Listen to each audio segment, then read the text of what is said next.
Well, it's been a while. I've made a video in the past already talking about the basic details we have on the Celestial Realm and its residents. But one thing I can't seem to find anyone talking about, caring about, or even remotely wondering about is the story of Altair, Vega, and Deneb. I know the game gives pretty much their entire story away, but I still think it can be useful to talk about it.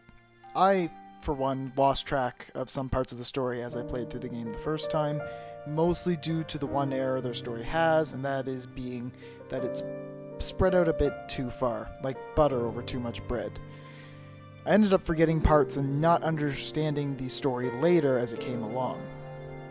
So I decided to make this video not just for myself, but for anyone confused at all about the story of these three celestial beings, mostly Altair because he's the one we know the most about, or anybody who's just wanting to listen to a good story breakdown video. So let's get to it. Just a fun little quick note, I found a little moment while rewatching the cutscenes for this where everyone was in the tent and dreaming about you eating bomb fragments. So let's start with Altair. As he has admitted, Altair is from the Celestial Realm and therefore is a celestial being. He shows the same ability as the player to enter the body of someone or have some form of influence over their actions.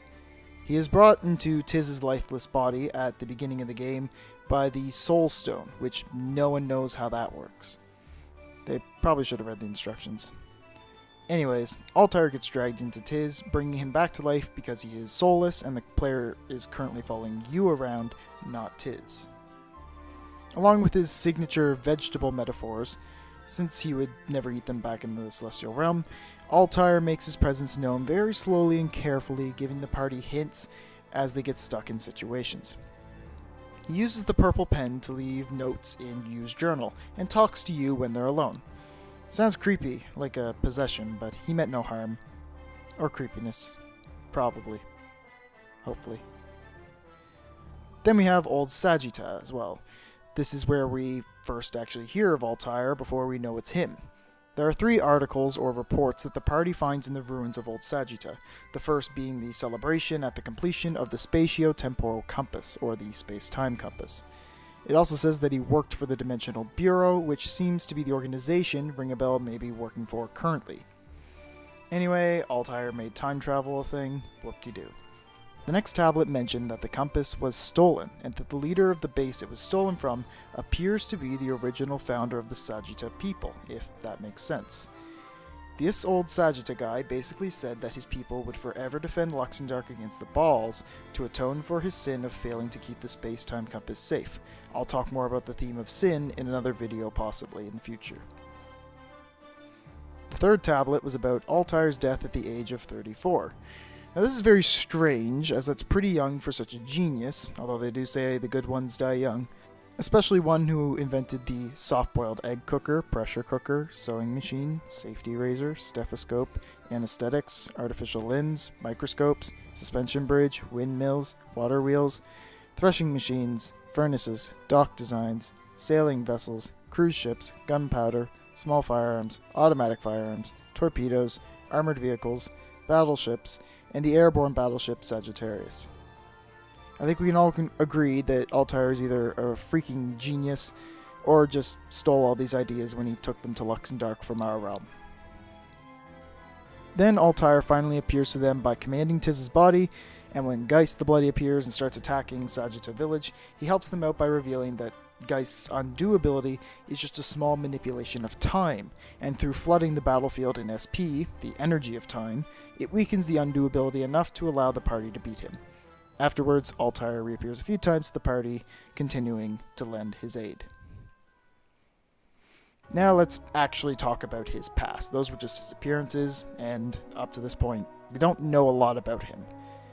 In the Celestial Realm, Altair was a scientist, and his research was some top-level stuff, with the space-time compass being his biggest goal. Now one day, as he was at a ski resort going up the ski lift, there was a girl in the seat next to him.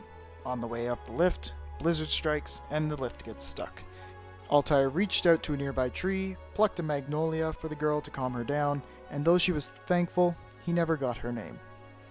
A little while later, Altair's higher-ups were getting a little bit jealous of his achievements, so they demoted him and sent him off to another laboratory where his funding would be cut, and All this just a big old screw you.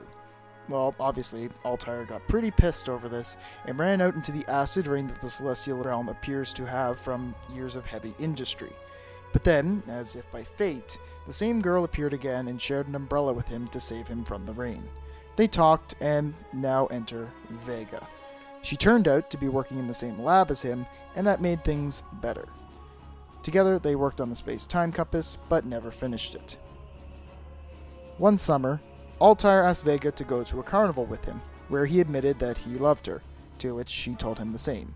You can notice during the time Altair's talking in the celestial realm that the shadows moving in the memory representing him and Vega are the models for Yu's Dimensional Officer outfit and Magnolia's research lab coat, just in case you haven't figured out that Altair and Vega's relationship are paralleled by Yu and Magnolia's.